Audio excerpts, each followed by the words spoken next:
All right, Matt, we are back talking about Off the Deep End with an original song that AllMusic referred to as one of the best songs on the album, along with Trigger Happy and You Don't Love Me Anymore. Wow, of AllMusic. That's, seriously. High praise from AllMusic. And a song so beloved, we couldn't just have one guest.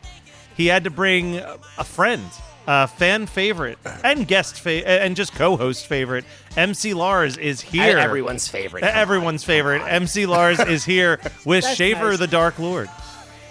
This is our first time having two guests on one episode, I think, right? Oh, it's going to be chaos. I can't wait. We're going to talk over each other constantly.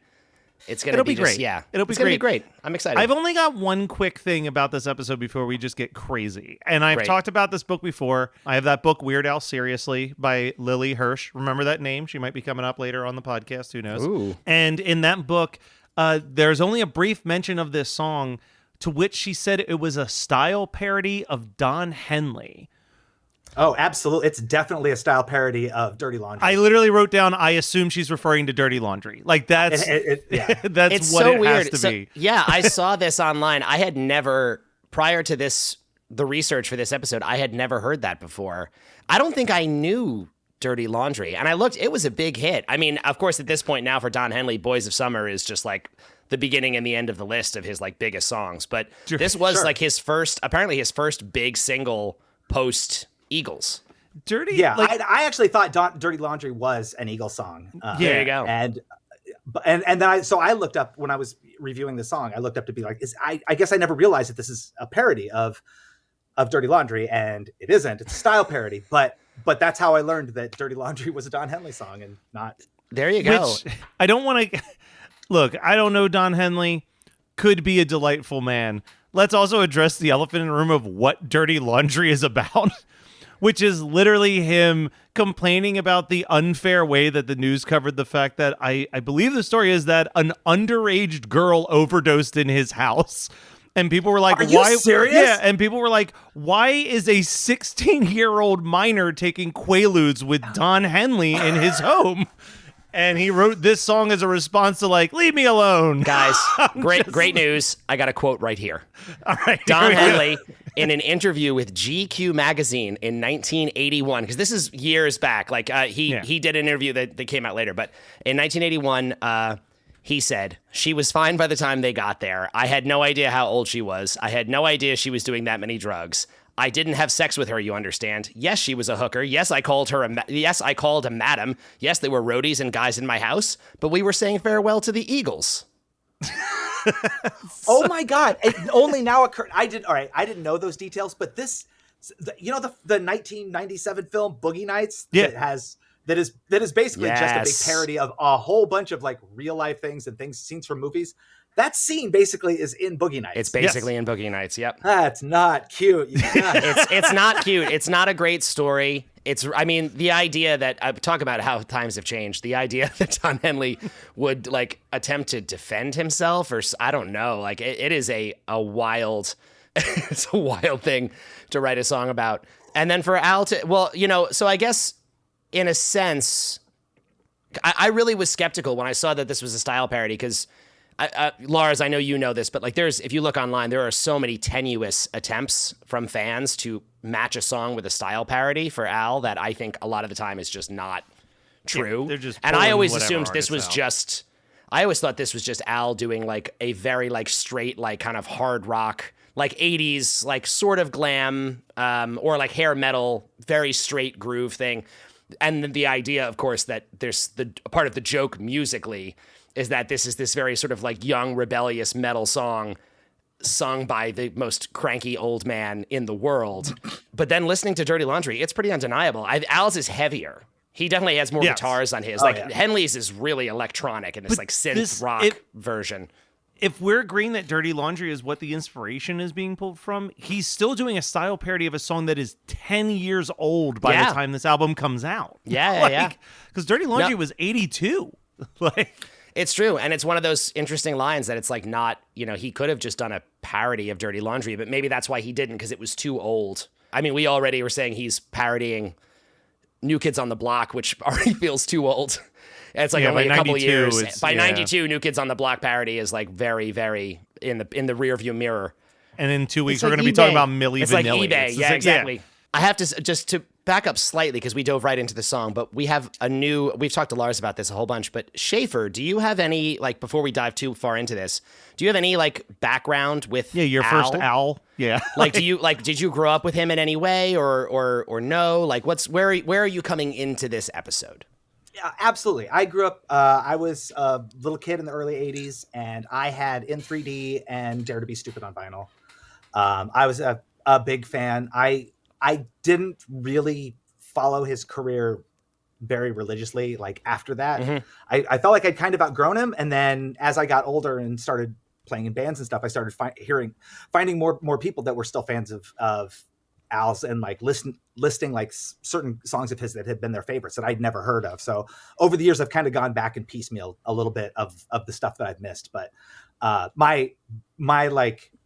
my deep emotional nostalgia is attached to songs from In 3D and Dare to Be Stupid. That's fair. Right. Specifically, my favorite Al song ever is also a style parody, and it's One More Minute. Oh, it's One so- more minute. That's that's top tier, Al. Top Hold tier. on to that. Absolutely. Hold on to that, Schäffer, because Okay. there's a thing at the end of this where you might get to make sure that your favorite song is considered number one somewhere. Hey, there you Um, go.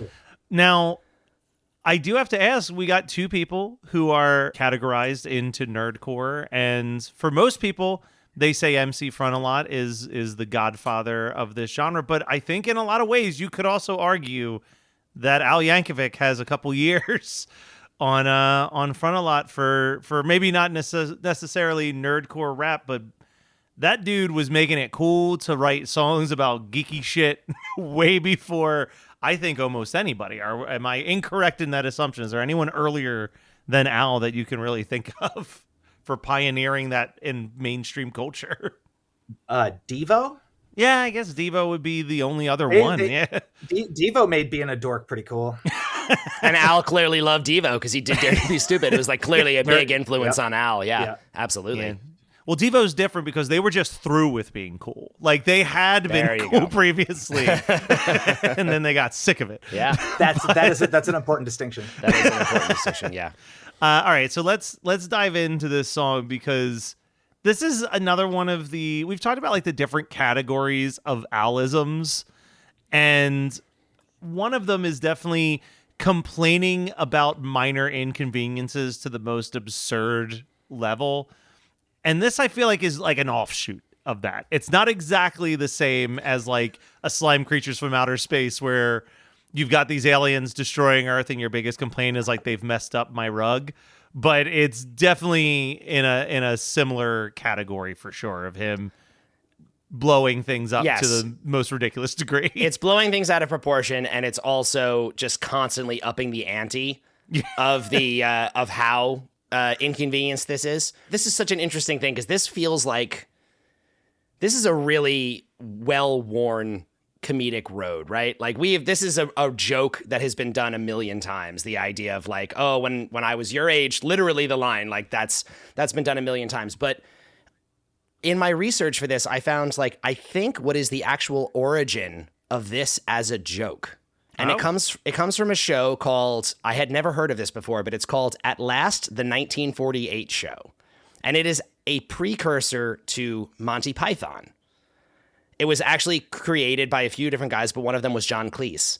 And there is a sketch you can look up online. This is one of those like old BBC shows that like no one even bothered to archive properly. So like there's episodes missing. It's like early Doctor Who, like just lost media all over the place here. But there's a sketch that they did on television in, I have the year here, in 1967. Of these four old men sitting around a table talking about, and they're drinking like fancy champagne, and they're saying like, man, can you imagine 40 years ago, like the idea that we would ever be here just like living it up like this is just incredible. And then they go down the line talking about their rough childhood and trying to one up each other. And it's hilarious. Like you have to look at it. It's like, oh man, when I was growing up, we used to live in a tiny house with like holes. The roof was full of holes. And the other guy's like, a house? You were lucky to have a house. I was sharing a room. Is this the one? Is this the one where they say like, you were lucky? Like that's like the reoccurring phrase. I shared a room with 26 other people. Room? I just lived in a corridor. Oh, a corridor would have been a palace to me. We were in a bin in the back. We used to live in this tiny old tumble-down house with great big holes in the roof. House? You were lucky to live in a house. We used to live in one room, all 26 of us, no furniture, half the floor was missing. We're all huddled together in one corner for fear of falling. You were lucky to have a room. We used to have to live in the corridor. Oh, we used to dream of living in a corridor. Would have been a palace to us. We used to live in an old water tank on a rubbish tip. We got woke up every morning by having a load of rotting fish dumped all over us. House? Well, when I say house, it was just a hole in the ground covered by a sheet of tarpaulin, but it was a house to us. And it just goes on and on and on, spiraling down the line. And Monty Python wound up revisiting it later on. Like, they did a version of it too. But Al's obviously a Monty Python fan. That has to be at least a big, big influence for where this song came from for him. It really hits almost some of the same marks are right there in terms of... So I don't know if the joke even goes back earlier than that, but it's funny to think like this is a relatively old song now. But the first thing I think listening to this is like, it's funny, but this is also very, very, this is a bit that has been done many, many times. Yes. I just love how aggressive this song is, right? Like the first line of the first verse, he's just saying like, let me tell you, Sonny, let me tell you straight. But then by the time we get past the first chorus, it's now, let me tell you something, you whiny little snot. Like the frustration at the silver spoon that he perceives this kid having versus him is so aggressive. I mean, that kind of like falls in like my favorite. I mean, this whole thing that you've described is like one of my favorite flavors of comedy. The absurd premise that's it just keeps escalating and escalating. Mm-hmm. It's just this constant crescendo until it reaches an absolute zenith of just nonsense. And because there's nowhere to go once you take it that far, you just have to let it like implode. And so I love it. Speaks to my heart. Yeah, absolutely. You know, one crazy thing about this song is that it's the first time I ever heard in a popular song a reference to Nintendo. And I remember when I was like 9 or 8, I was like, that's freaking cool. And it reminds me of another reference to a song that referenced Nintendo in the 90s called Halls of Illusion. Yes. By ICP. Subscribe to Hatchet Chat, you guys. Just stop what you're doing and get on that Hatchet Chat podcast right now. Lars manages to get that plug in every time he's on, and I love it so much. I mean, the line from ICP is, your wife might see 2 kids on the floor. They play Nintendo and she's got the high score, but sitting behind him, chilling in your chair is the wife and your love. No, you ain't there. It's a story of what happens when illusions and reality, an exaggerated lack of entertainment, contrasting visions of what the American dream should be, and discipline juxtaposed with extreme punishment manifest in a way that shows that sometimes our metaversal small worlds keep us away from broader manifestations of truth, but sometimes they're protective too. And in the Weird Al song, it's an intergenerational thing where cruelty to animals, pouring salt on snails, is no longer a sustainable way to interact with the natural world. And in the ICP song, playing Nintendo is why these kids are avoiding being beaten by this abusive stepfather. And all of it is surrounded by illusion and how the 1950s America should be seen.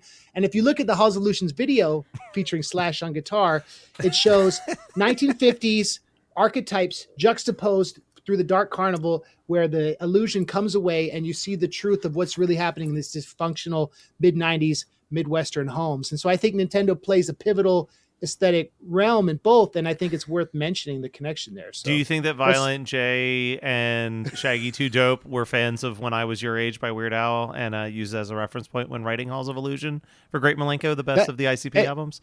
I mean, the Great Milenko was originally called Off the Deep End. I'm trying to think of it. Off the Big Top. There it is. What year did that come out, Lars? Milenko was July of 97. Okay, so a few years after. But Disney recalled it. And it came out again in September. Yeah, they didn't like Piggy Pie on it. because the Southern Baptist Church was boycotting Gay Family Day in Orlando, so Disney had a lot of heat on them. So they pulled Hollywood Records, they pulled Malenko from the shelves because it was like getting a lot of press. Then Alex Abbas, their manager, created a whole press campaign, and then they signed with Island and got another $1 million for that record. Wow. But this is not Hatchet Chat. This is I'm into it now though. I need to be a guest on Hatchet Chat. I have a lot to learn. Do you know who else is on that record, Matt? On Malenko? Malenko? No, I don't. Alice Cooper Yep. and Steve Jones from Sex Pistols. Wow. And when Disney recalled it, Alice Cooper was like, "Oh, I knew nothing about the content. I don't believe in this." But both Slash and Steve Jones were like, "We're down, and we love the Nintendo." Wait, why is Alice Cooper trying to cover himself about the Because he he was a worried born about again backlash Christian from at that Disney? point. He was a born again Christian by then. Yeah, he didn't know Oh, wow. all. He did the little introduction. Alice Cooper and- was born again? Yo, for years. From Oh, like I the didn't 80s. know that. Yeah. I didn't know that at all. He was on a plane that was going down, and he apparently was like, if this plane doesn't crash, I will change my life. And the plane didn't crash. I guess that'll do it, won't it? But now he doesn't seem to like trans kids very much, so I don't really like Alice I don't Cooper know that what's, much I don't either. know what's but going on with Alice Cooper yeah. now. I didn't. We've Actually ruined is, Don Henley and Alice Cooper for people on this episode. We're on a path of destruction. Now knowing that puzzle piece does help me put the picture together a little better. Okay, well that was great. I do want to bring up one of my favorite. Like, this was never one of my favorite songs in this album, but there was one line in the verse that has always lived rent free in my brain, which was every night for dinner we'd have a big old chunk of dirt, and if we were really good, we didn't get dessert. Yeah, Love that it. line's great. That's a great line. I mean, it really is. Like, this is just like one-liner after one-liner in a row, and they get more and more ridiculous. But there are some really, really good. I mean, I love, you already referenced it, the didn't have no dental floss, had to use old rusty nails, didn't have Nintendo, we just poured salt on snails. Did any of you ever actually do that? Because I remember I had a cousin who did that as a child, and it disturbed me a great deal, but he did it all the time. I would with slugs, not snails. I mean, not that that's much of a difference, but I also just, my whole area was like covered in them sometimes in the summer. So it was more of a protective thing of not wanting to step on them in my bare foot, run into the pool. No, I never did the thing with the snails Yeah. and the slugs. But I'm sure I all of my like dirtbag child growing up animal abuse in rural Iowa was like insects at best. Yeah. Never really extended beyond that. I had friends that did terrible things. It was helpful to see someone else do it and realize, like, the second I saw him do it, I was like, ooh, this feels really bad. I don't like this at all. You saw his eyes go black, and you saw his soul and just die. like, oh my God, it's horrific. I don't recommend doing it, guys. Don't put salt on snails or slugs or any of those sorts of things. I hope none of our listeners are considering this. Unless you're in the situation of the hit horror film Slugs, in which they are now man-eating slugs, and then obviously. Yeah. If you're in a slugs or a slither situation, then you got to take care of it. The kid you saw growing up who did that with the slugs, his name was Eric, wasn't it? It just sounds like a real Eric kind of. I've already said too much. Honestly, I probably shouldn't. Okay. Hey, Matt Milligan. Yes, You remember I gave you that USB with all the rare Weird Al stuff? of course, it's right over here. Yeah. What? When I first got a CD burner, I used to trade tapes on the internet, and I had like a live bootleg of Al at Toad's Place in Connecticut, doing a bunch of songs like Laundry Day and stuff that never came out. And I burned a CD and I gave it to my friends. And you want to know what I called that CD? It was all rare Weird Al. I called it Weird Al Yankovic, Pouring Salt on Snails. That was the name of my bootleg. That was your bootleg. Oh, that's great. That's tight, right? Perfect. That's very perfect. I thought it was like really like a mean line. Oh, Is yeah. that why you picked this particular song? Was it reminded you of your mixtape? I was just going to ask. That was the other thing we didn't talk about. Is there a reason? Because I think, Lars, you were the one who suggested this track for you guys. Yeah. Was there something about this that made you want to? Yeah. Yeah. There you go. Here we go. Real quick, because Hollywood Records put out the Great Malenko, and they both have these prescient Nintendo references, we decided to do another song about the greater Disney empire. No, we did. Our new album 999 is all about like dark themes in Disney, and it's twinged with nostalgic, like looking back with nostalgia. And this song is about like kind of like a nostalgic guy who's kind of bitter. And we look back at these Disney movies, and we wanted to talk about like elements of cruelty and death and things that like are in your formative years that you can either look back bitterly or look back joyfully. And so 999 is an album about nostalgia. So also we wanted to be on your podcast again. No, that's great. And actually, no, that's perfect because it goes into the other thing I was saying, like, and the bit, like that sketch comedy thing I was talking about that I think was an inspiration for this. Like, isn't it interesting when people even have nostalgia for like suffering? Yeah. Oh, Like that's absolutely. what this is. Like it's so interesting. Like people who are nostalgic and have this like have now romanticized just misery. Yeah. And people do it all the time. Like I am reminded of like, not to make it too like currently, current political thing, but I heard it so many times as a talking point about like canceling student debt of these people being like, well, I got out of it, so these guys can too. It's like, well, that's Right. not a reason to make everyone suffer. Just because you survived, do we all have to like deal with the same like horrific situation? But it's that, Or like- yeah. Or like salty old band guys who are like, back in my day, we had to set up a whole thing. You couldn't just do rap with a laptop. In my day. Yeah. Like the music industry is full of people who like to remind you that 1974 was better. Yes, exactly. Yeah, I see a lot of this. I have a couple of people that I keep around on my social media that are just kind of deplorable, conservative, sheltered hill folk from where I grew up in like rural Iowa that are still very much that mentality. And I feel like, and I keep them around just so I have like an actual avatar for right-wing mentality. So I can, instead of just shouting into the void, I can shout at somebody named Doug and be like, listen, Doug, your values are wrong in this place. And one of the big things that they're always coming, they love this when I was your kid or kids nowadays. Yeah. They love that. And they seem to like be proud of the fact of how much like child abuse they experience. Exactly. And we're sharing these memes that are like, oh, I mean, you got to give a kid a timeout nowadays. When I was a kid, my mom used to just give me a concussion against the stove and I was grateful for it. And I'm like, really, are you? Because you're speaking with a lot of anger. I know. Has definitely not been worked through because there's no way you would go to therapy. Yeah. Well, that's what it comes to. We're not going to. My life was ruined and I turned out fine. Therapy is a really great thing, everyone. Just throwing that out there. But it's a useful and that's tool. It's helpful. Yeah, but that's the like subtly brilliant thing about this. As always, like Al, like this. It's a easy. I don't want to say it's an easy joke because that's undermining it in a way I don't mean to. But like I said, this is like comedic terrain we've seen before. Like it's not like a new concept necessarily, but. It's super smart and super clever, and the way he delivers it in this track is so satisfying. And the fact that I was going to talk about it like musically for a minute, because now that we know it's a Don Henley style parody, that changes things a little bit. But like musically, this song is pretty boring. Yeah. In my opinion, like it's not that interesting, right? It's a very just straight groove. There's a guitar solo in the middle that's just kind of like, okay.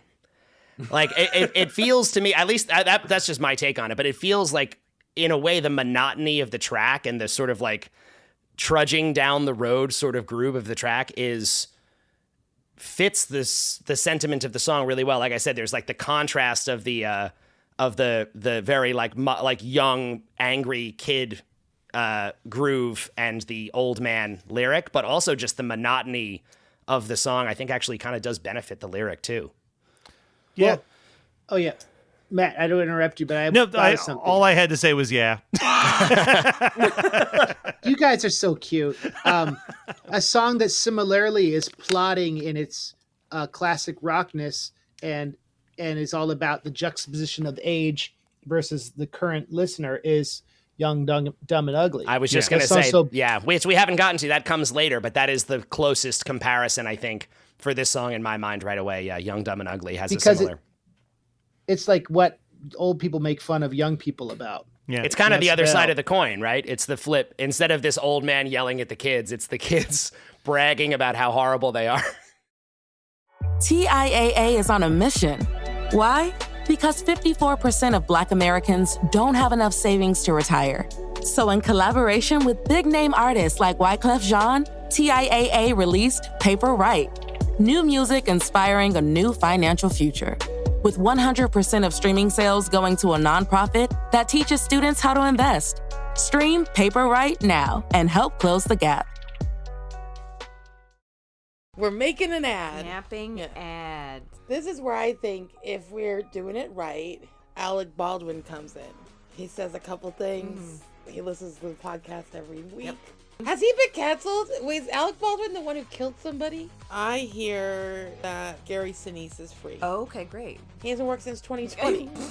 So, what would be the script that we would have Gary Sinise say for the Napping Through Happy Hour podcast? Listen to this damn show. Damn it.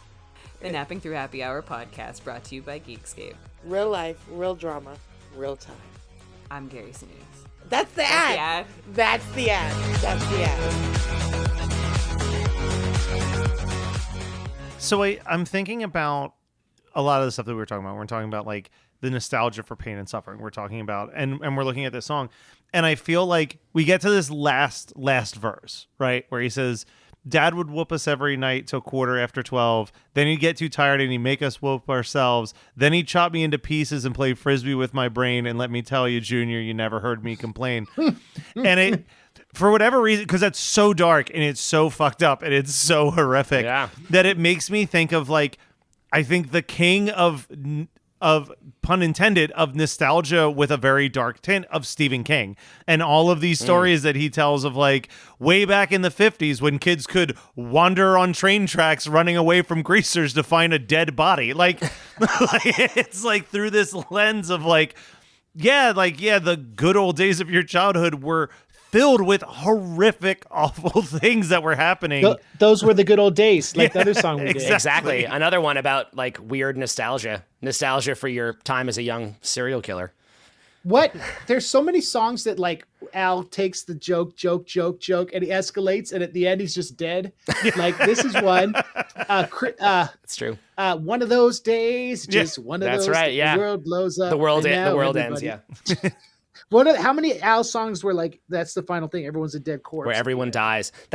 We should be keeping better track of that. Yeah, how many songs end with the destruction of the world? Or just Al at least dying?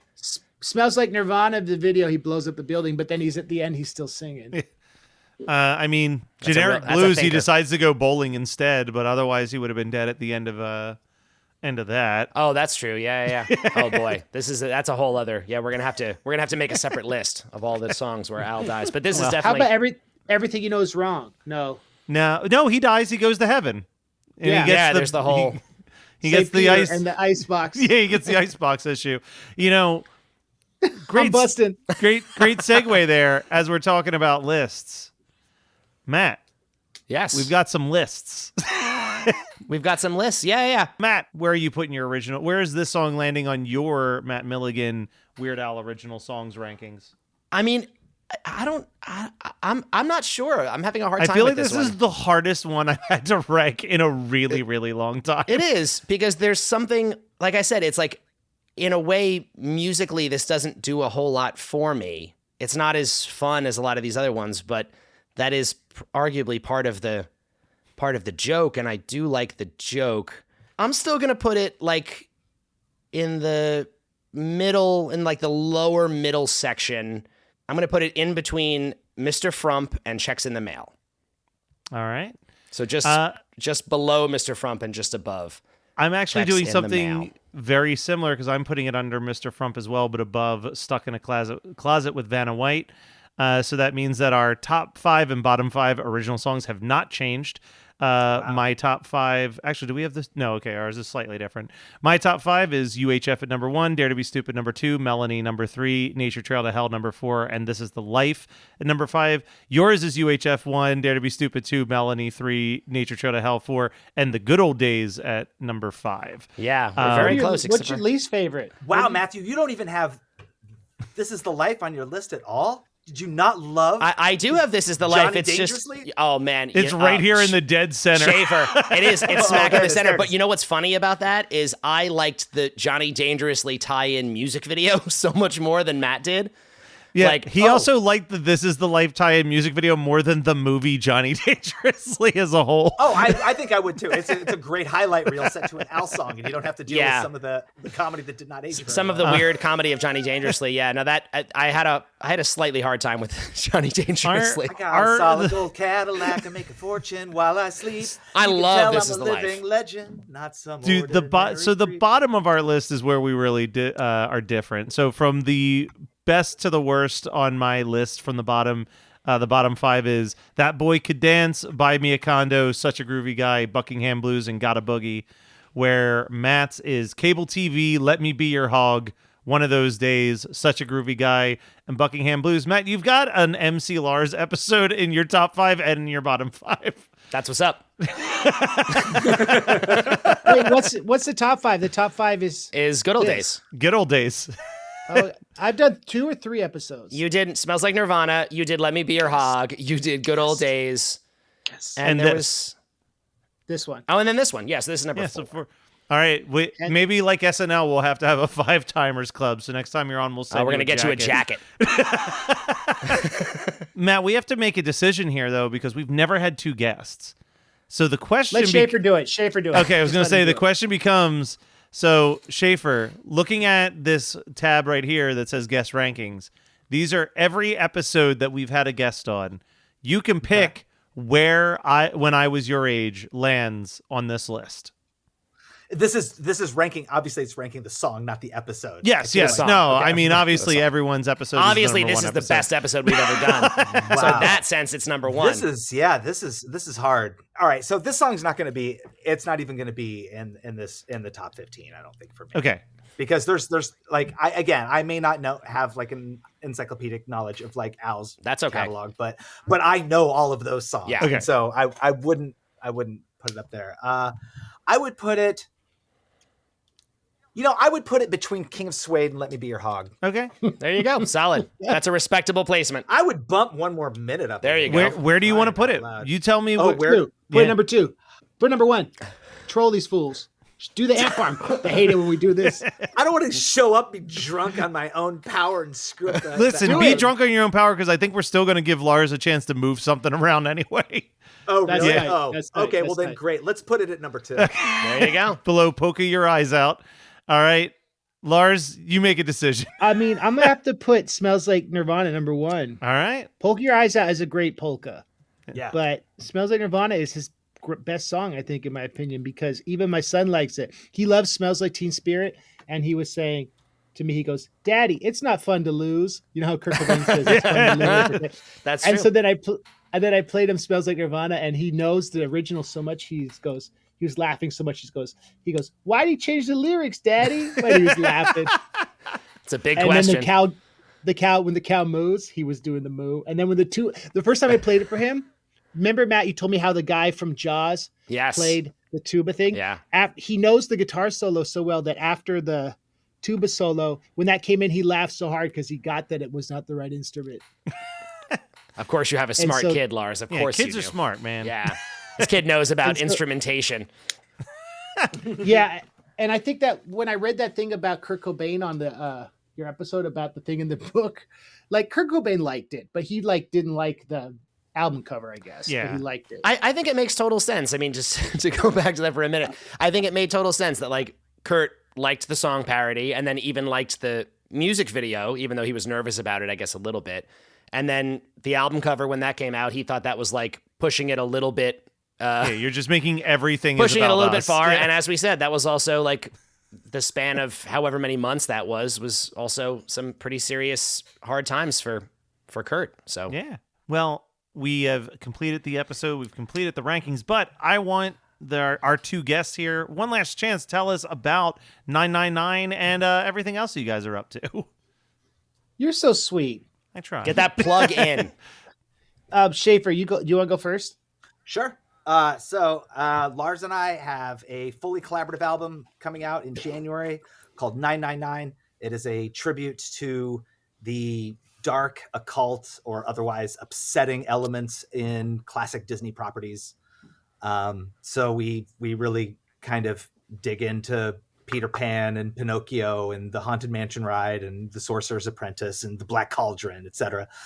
I would like to say it's a lot of fun. I think it's a very fun record, but yeah, some of it's kind of upsetting. And it's and we did a Kickstarter for it, and it's 11 songs, and I think it turned out great. Let me ask you guys a question. Okay, this is a question All right. about 999. I'm gonna tie it in. Okay. Have any of you ever seen a dead body, like a corpse? Like I've been to a funeral but like, but out in the wild, like, no. Not where you were supposed to see it. Yeah, not a place where I wasn't supposed to see it. No, yeah. So I feel like you're trying to tie this into something, and I'm going to jump ahead and say that I am still very disturbed at the corpse that starts off the Haunted Mansion ride when I realize that I look up to the ceiling and see literally a suicide corpse dangling from That's exactly what I was about to talk about. That's so unsettling.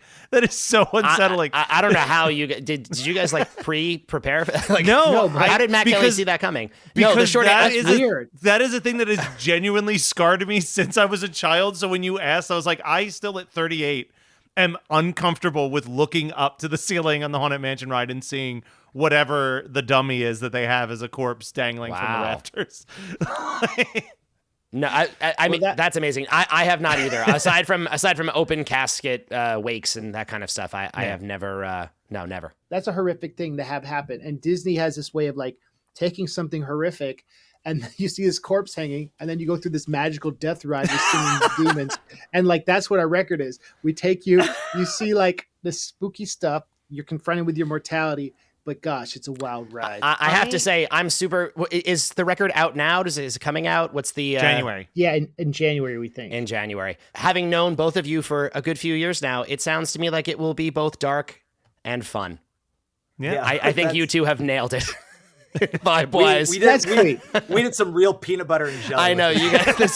This was a really good subject matter for you two. Look at he's on a white background and I'm on a black. I know it. You guys, you're everything about this. You're doing it all correct. Live at the gimmick. Hey Matt, you know how you said the guy who played the Jaws trombones on Smells Like Nirvana? The tuba, yes. The tuba. The guy who produced De La Soul's last record plays banjo and mandolin on our Pinocchio song. Really? Jordan Katz. That's tight, right? That is extremely tight. That's pretty awesome. I just learned something about our album. Did you not know that? And the guy, look. The guy who produced Mike Doty's record and Handjob Academy's record produced the whole thing. Oh, yeah, I know that guy. Good Goose. Yeah, exactly. Goose. Oh man, I haven't seen that guy in a minute. How's he doing? He's great. He's producing your record. He's doing amazing. I think we're getting to the point where we should wrap up the episode, Milligan. No, we're just catching up. I haven't seen these guys in a minute. So all right. Well, we will be back next week with more weird algorithm goodness, and I'm sure both Schäffer and Lars will return in the future.